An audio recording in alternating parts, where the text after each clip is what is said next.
Good afternoon, friends. If you remember, we are working on text features now. And so I wanted to run through and go over some of these text features. You may remember a lot of them. We've been using them all school year. I know we've been pointing them out on close reads and in other activities we've done in class, but let's go ahead and let's break them down one more time. It's always great to hear their names and know what they're for and see an example again. So we have titles, and titles tell you, they kind of let you know overall what the entire text is going to be about. A title page, that's where they tell you the book's title again, who wrote it, the illustrator, all of that fun stuff. That's usually right after the front cover. The table of contents. Now, not every book has these. A lot of times fiction books have a table of contents. Sometimes nonfiction books do as well. And they can give you a lot of helpful information. For example, if I was reading a book about sloths and I looked in the table of contents and there was a chapter called Sloths and What They Eat, and I wanted to know about what sloths eat, I could skip reading the entire book and go just to where that chapter says that it starts in the table of contents and read about what sloths eat. Then you have the index. The index it's a whole bunch of words that might show up within the book in ABC order, and it gives you kind of a clue where to look for different parts of information within the text. So again, if I was reading about sloths and I wanted to know maybe I want to know what sloth's fur feels like.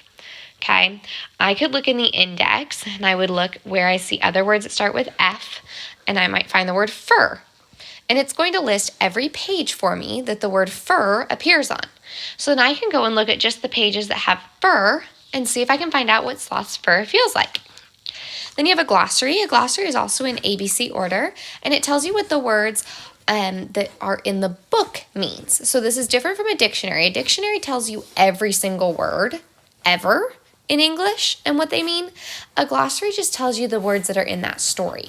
So for example, if within the story about sloths, it talks about their diet, and I'm not sure, what does that mean, a sloth's diet? Are they trying to lose weight? What? No, I can go into the glossary and I can look and it'll show me that it actually just means what the sloths eat. Then we have a heading. We see these a ton in close read. You guys are doing really well at labeling these in close read.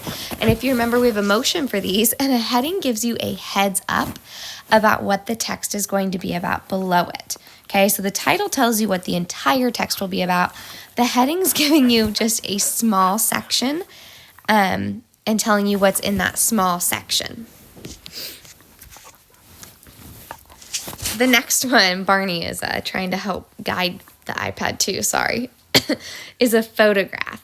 So a photograph is taken with a camera, and it shows you what something looks like. Then you have illustrations, and that's where somebody draws it.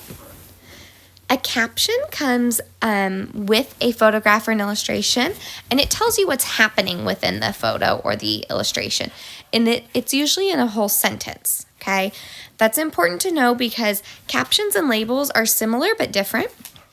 So labels point to specific things within the illustration or the photograph and tell you what those 1 or 2 or 3 things are. The caption tells you overall what's happening in the picture. So here the caption might say, the brain does all of the thinking for your body. Okay, but it's not pointing to the brain saying brain. It's telling you what the whole picture is.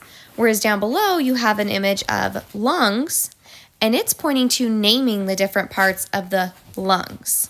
Okay, it's not saying the lungs help you breathe. That would be a caption. Here it's labeled, and they're labeling the different parts of the lungs, the names of them. Then you have a graph. Graphs organize and help compare information in a way that helps you to see it quickly. So if we were to compare people that like vanilla ice cream to chocolate ice cream, I know that's what I used Monday, but we're going to use it again. So maybe the vanilla is the red spot and the chocolate is the blue. That would let us know very quickly that more people like chocolate than vanilla. And then the last one on here is a table. Okay, tables help organize numbers in a way that's quick and easy to read. So Again, we saw that in our text features on Monday, and we'll continue talking more about that, okay? Now, these are not all the text features.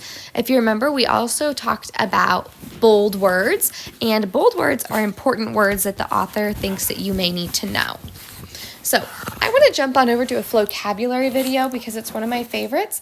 I want to let you go ahead and listen to this. I'm hoping that you can hear the sound.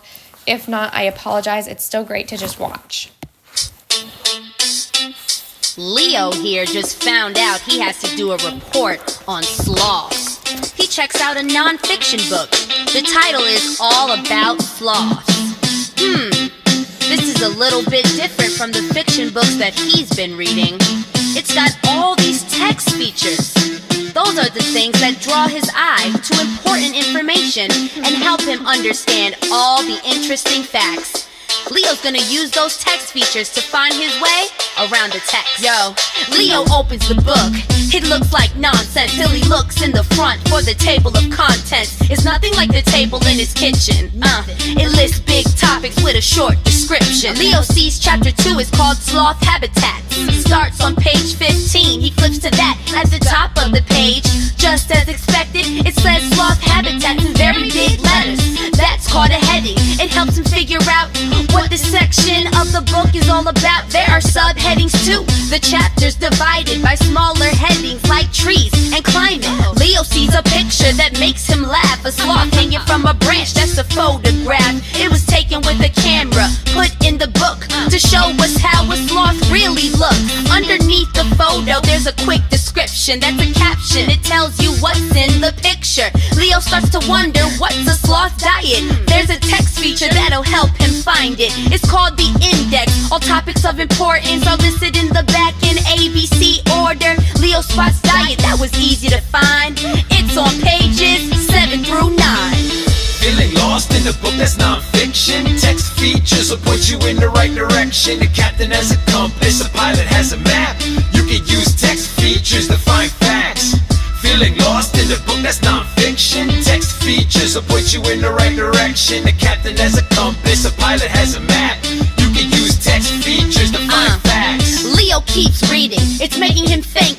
He sees that some species of sloths are extinct. Extinct is bold. What's up with that word? It's bold because it's something new to learn. It could be italicized or underlined. Want to know what it means? It's easy to find. In the back of the book, there's something called a glossary, where new words are defined properly. It's an ABC order. Leo looks through the list. He sees extinct means it no longer exists. Now he's flipping through the pages. Hang on, man. He spots a cool image called a diagram. That's a picture that shows different parts of something. So Leo knows how it works, how it functions. There are labels that point out different parts, like stomach, lungs, and his loving heart. This table compares sloths to giraffes. We can also compare with a chart or a graph. These are visual ways of organizing data. So long, sloth. We'll see you later. Peace out. I said we'll see you later. I forgot how slow these guys are. Feeling lost in a book that's non-fiction? Text features will point you in the right direction. The captain has a compass, a pilot has a map. You can use text features to find facts. Feeling lost in a book that's non-fiction? Text features will point you in the right direction. The captain has a compass, a pilot has a map. You can use text features to find facts. Sorry about that, guys. It looks like the video kind of paused and while the sound was still going, but the video stopped. So I apologize. It's a fun video, but let's go ahead and let's come on over to our story that I want to go through with you guys, and let's look at some of these text features. You saw that. You saw that I had it signed in, right? You guys saw that I had it up. I had it ready. Why it kicked me out, I don't know. Not very cool, but that's okay. So the story that I had picked out for us was about lava.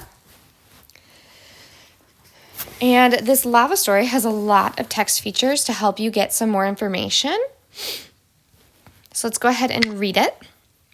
So our title here, go ahead and point to the title on your screen. You should be pointing at lava lessons. Now I want you to point at the photograph. Yeah, you should be pointing at this background here of the giant explosion of lava. So those two things already tell us right away that we're reading about lava and that there's something to learn from lava, okay? All right, as I'm looking on this page, I want you to see if you can find a text feature. See if you can find a text feature on this page. Okay, if you are pointing at the bold word, okay, say the bold word to yourself. You should be saying this word active. Let's see what active means. Typically, we would go into the glossary and it would tell us what the word active means. Barney, stop it. But here I am lucky enough on Core Clicks, I can just click on the word, and instead of having to go back to a glossary, it just says what the word means for us. When you are active, what might you be doing? How can a volcano be active? What details in the text and photo help you know what active means? Okay, so active means that it has erupted recently. You might have noticed a different text feature on here, though. If you notice the caption, put your finger on the caption. Okay, so this caption is telling us that Kilauea is a Hawaii Volcanoes National Park. Volcano School is just across the road from the park.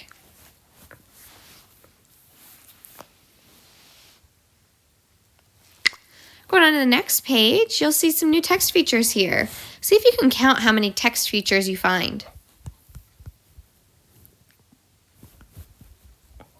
I found 4. Can you find all 4 text features that I found?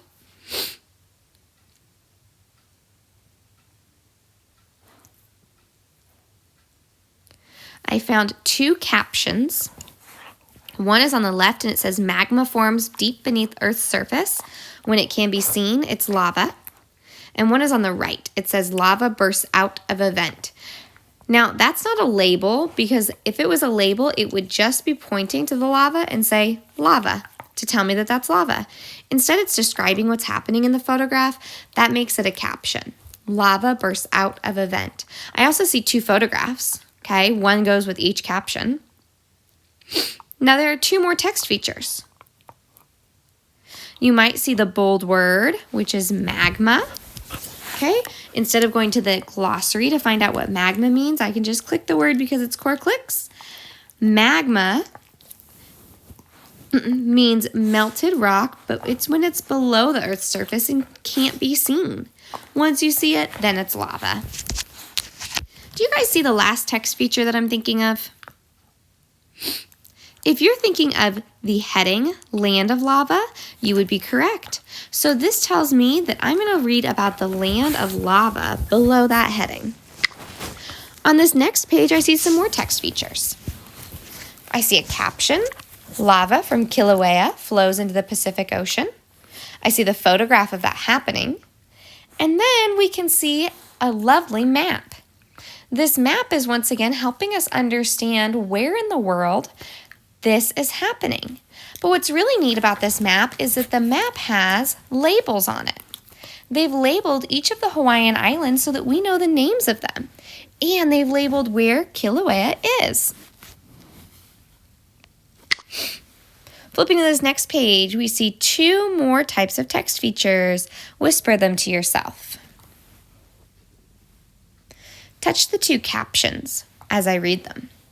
Kilauea's lava flows are slow enough for people to get out of harm's way. When Mount St. Helens erupted in Washington State in 1980, it destroyed nearby forests within minutes. Look at all that information we just learned. I just learned from only the captions, just these text features and photos, that Mount St. Helens volcano erupted quickly and that the lava flowed quickly. Whereas Kilauea's lava, it moves slowly. Coming on to our last couple of pages, here we have a photograph of some students, it looks like. And the caption can quickly tell me what's going on here. It says cooled lava lakes, like the ones these students are crossing, are known as frozen lava lakes. And then I see a heading. The heading says hotspot. So down here I should be reading about a hotspot. Kai and his classmates take field trips to the volcano. They hike across hardened pools of lava called lava lakes. They study what is left of a forest that was mostly wiped out by lava long ago.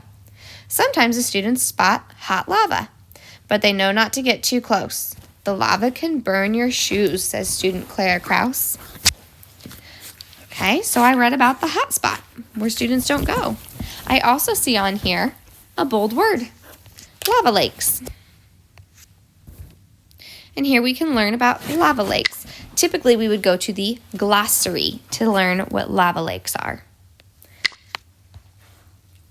And then the final page, once again, we have some photographs. You have a caption that reads, "A peek into Kilauea shows lava flowing through an underground tunnel." You have a bold word called gases. And then you have a heading called staying safe. Knowing that the heading is called staying safe, what do you assume this chunk of text would be about?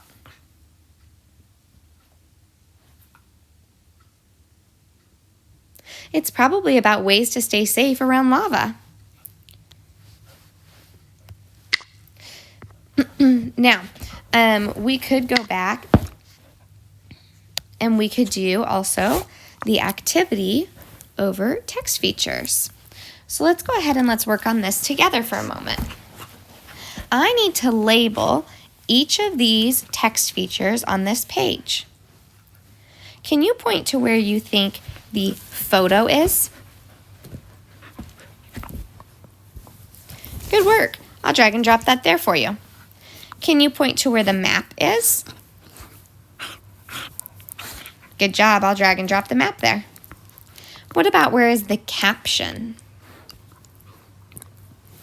Excellent. I'll drag and drop that one there too. Let's check. Woohoo, we did it. All right, let's try the photo on this page. Good job. I'll drop it there. Where do you think the caption is on this page?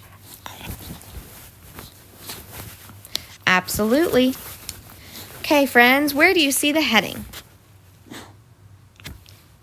Good work. All right, and then finally we have a quotation.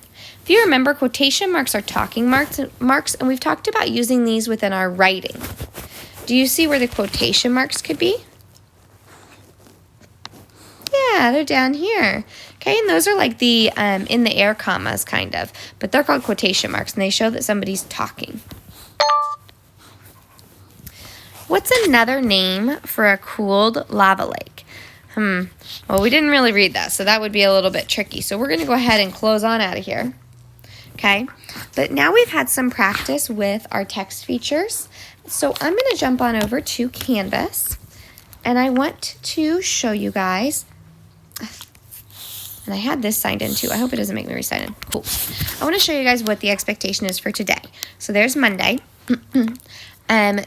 You now have a text features activity to do. I'm going to pull that up. And I would like you to go ahead and complete this quick activity on text features. It has 3 questions. What is the subheading?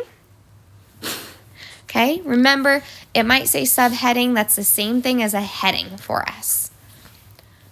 What information do you learn from the caption? So you're going to need to read the caption and figure out what you learned from it. What information do you learn from the text box? Now, looking up at this page, we have not talked about text boxes yet. I see a title, I see a heading, I see a photograph, I see a caption, I see 2 bold words. Do you guys have an idea what might be the text box then?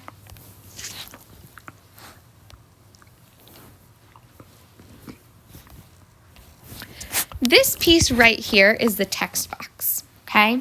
Sometimes you'll see a text box added into nonfiction text, and that's because they want to share bits of more information that didn't really flow with any of the rest of the writing, and so they'll add it in a separate little text box to show that it's still included and it's still good information, but it just didn't really fit in with what the author was saying. Okay, so you'll need to read what that text box says. All right, we'll back it up here. After you complete this, there is an escape room that is going to be printed out for you guys, okay? I'm asking Mrs. Hatkey to print it for you. So you will be completing an escape room, and I have sent Miss Donahue, or whoever our substitute is today, I have sent them a list of the groups, so you will work with the group that I have assigned you with, okay? And I will make a video here in a little bit about how to complete the escape room to help you out. After that, you have a fun text features game. And there's actually 2 of them on here. One, you just drag and drop to label the text features. The other's a balloon pop, where they're going to describe the text features, and then you need to pop the balloon that matches that text feature description. All right, guys, go ahead and get that work done and get it submitted to me.